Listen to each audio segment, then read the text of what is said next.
पूरे श्रोता भाई बहनों से केवल इतना सा निवेदन है कि जिस भूमि को, जिस मकान को, जिस जमीन को, जिस जायदाद को आप बनाना चाहते हैं, जिस प्लाट को आप निर्मित करना चाहते हैं, कई कई घर ऐसे किराए के मकान में रहते थे तो अच्छे रहते थे, जब से घर बनाया प्रवेश करा तब से रो रहे हैं। 25 बार वास्तु शास्त्री वालों को बुला लिया, उसने यहाँ से सीढ़ी तोड़ दो, यहाँ से बना दो, यहाँ बाथरूम तोड़ दो, यहाँ से बना दो, ये पीछे से रास्ता कर दो, यहाँ से बना दो। ईमानदारी से कहना, पहले के समय में क्या वास्तु शास्त्री होते थे? नहीं। घर के बुजुर्ग कहते थे यहाँ कमरा बना दे बेटा, बेटा कमरा बना देता, यहाँ रसोई घर बना दे बेटा। घर के बुजुर्ग कहते थे वहां कमरा बनता था, घर के बुजुर्ग कहते थे वहां पर भोजन बनता था। उसके बाद भी उनके घर में शांति होती थी, फिर भी उनके घर में समृद्धि होती थी, लक्ष्मी की कोई कमी नहीं होती थी। कमाते कम थे पर ऐश की जिंदगी जीते थे, सुखमय जीवन जीते थे। आज के जमाने में बेटा कमा रहा, बहू कमा रही, पोता कमा रहा, पोती कमा रही, दादा कमा रहा, सारा घर कमा रहा है, उसके बाद भी सुख और समृद्धि और शांति नहीं है, उसके बाद भी आनंद की अनुभूति नहीं है, उसके बाद भी हमेशा रोना केवल सुख का होता है। जरा सा घर में 4 लोग रह रहे हैं पर चारों के मुंह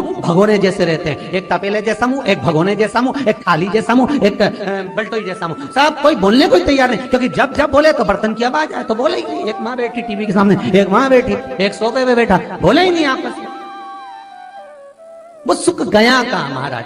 कई लोगों के मैसेज आते हैं, गुरुजी हम बड़े दुखी हैं, कारण क्या है? बस कारण इतना सा है कि आपने जब मकान का निर्माण कराया, वास्तु शास्त्री को बुलाया, इंजीनियर को बुलाया, सब ठेकेदार को बुलाया, सबको बुलाकर मकान, प्लाट, जमीन, जायदाद सब दिखवाया, पर आपने उस भूमि पर पद्म पुराण कहती है, धेनु मानस कहती है, स्कंद पुराण कहती है कि उस प्लाट पर आपने 3 दिन तक एक गौ माता को नहीं बांधा। 3 दिन तक एक गाय को उस प्लाट पर बांधकर चारा खिलाते, ना वास्तु शास्त्री को बुलाने की जरूरत पड़ती, ना कभी समृद्धि की, ना सुख की जरूरत पड़ती, क्योंकि गाय उस जगह से सारी इंद्रियों को आनंदित देकर सुख प्रदान कर देती है।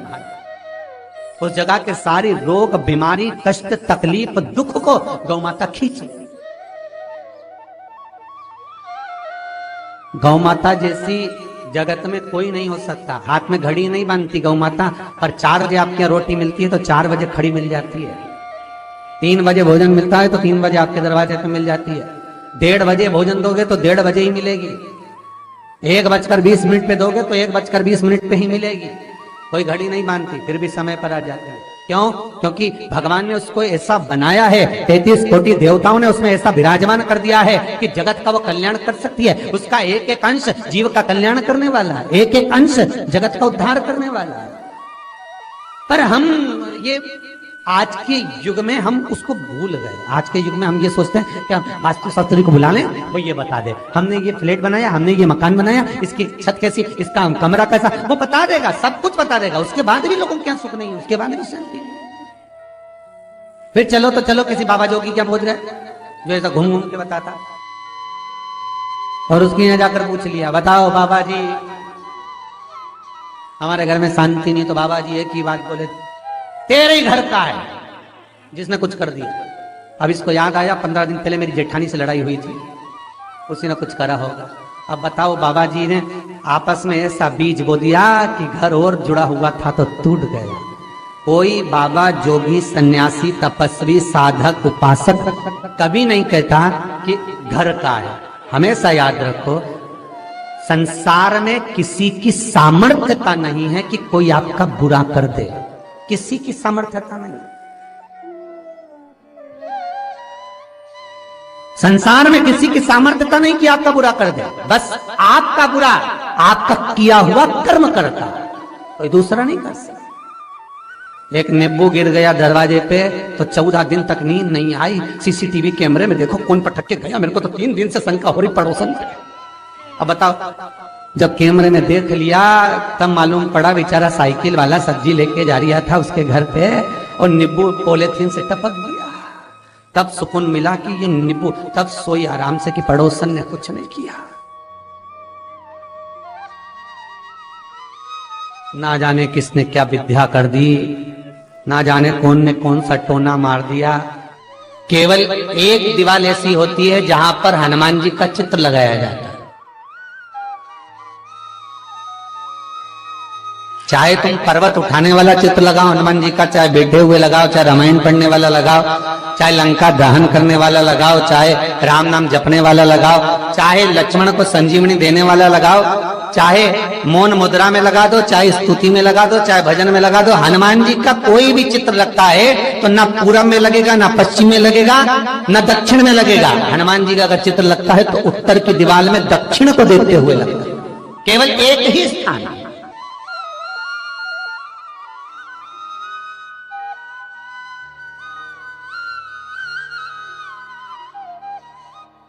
जैसे पूर्वजों के चित्र को, पितरों के चित्र को, गए हुए हमारे जीवों के चित्र को दक्षिण में विराजमान किया जाता है, उसी तरह हनुमान को उत्तर में विराजमान कर कर दृष्टि दक्षिण में कर दी जाती है।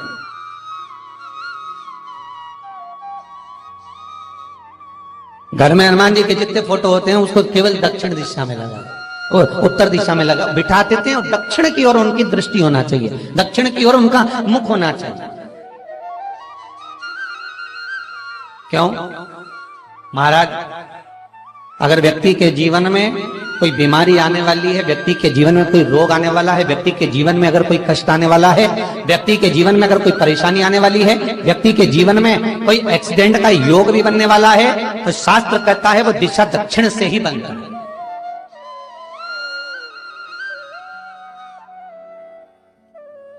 ये दक्षिण जो दिशा है ये यम की दिशा है। यहां संपूर्ण परिवार के साथ यमराज अपने आनंद में निवास करता है।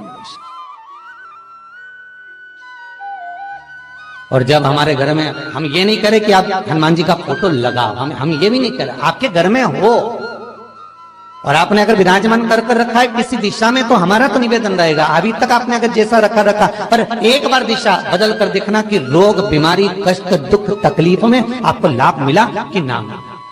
हनुमान जी ने केवल दक्षिण दिशा की ओर अगर मुख कर हमने विराजमान कर दिया, फोटो ही विराज दिया। हम ये नहीं कहेंगे आपसे कि आप बाजार से फोटो खरीद कर लाओ फिर लगाओ, नहीं, आपके घर में हो तो आप लगा दीजिए, आपके घर में हो तो विराजमान करें।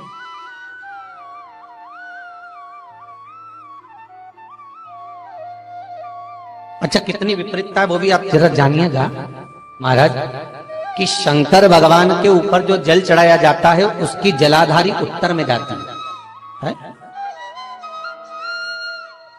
कई लोगों को तो आज भी तुलसी उतारना तक नहीं आता कि तुलसी का दल कैसे उतारा जाता है।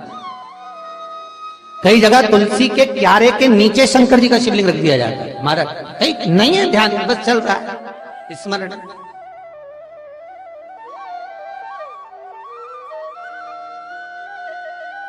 भगवान शिव का जो जल जा रहा है वो उत्तर की ओर जा रहा है, और हनुमान जी को उत्तर में विराजमान कर मुख दक्षिण की ओर कर दिया गया। क्यों? प्रबल दिशाओं में उत्तर और दक्षिण महाराज, ये जो दो दिशाएं, इनको साधने के लिए कोई देवता आगे नहीं आता। अगर इन दिशाओं को कोई साधने वाला है तो केवल एक देवाधिदेव महादेव ही हो सकता है। काल का हरण करने वाला वो महाकाल ही हो सकता है। शंकर का ही एक अवतार है हनुमान जी महाराज, रुद्र अवतार महाराज। हनुमान जी से कहा तुम दक्षिण की ओर दिशा पर संभालिए, शिव जी कहते हैं मेरा जल जब उत्तर की ओर जाएगा तो इस दिशा को मैं संभालू, चिंता ना करिए। किसी लड़का और लड़की का विवाह नहीं हो रहा,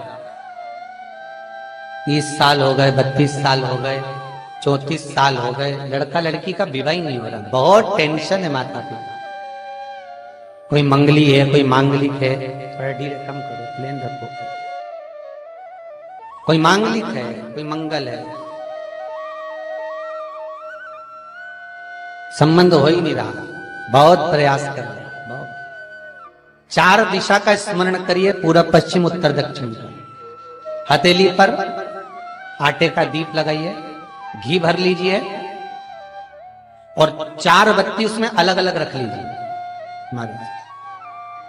थोड़ा सा पीला चावल हल्दी में कर उसमें डाल लीजिए। जो लड़का और लड़की का विवाह करना उसी के हाथ में देना है। और देव उठनी एकादशी के दिन,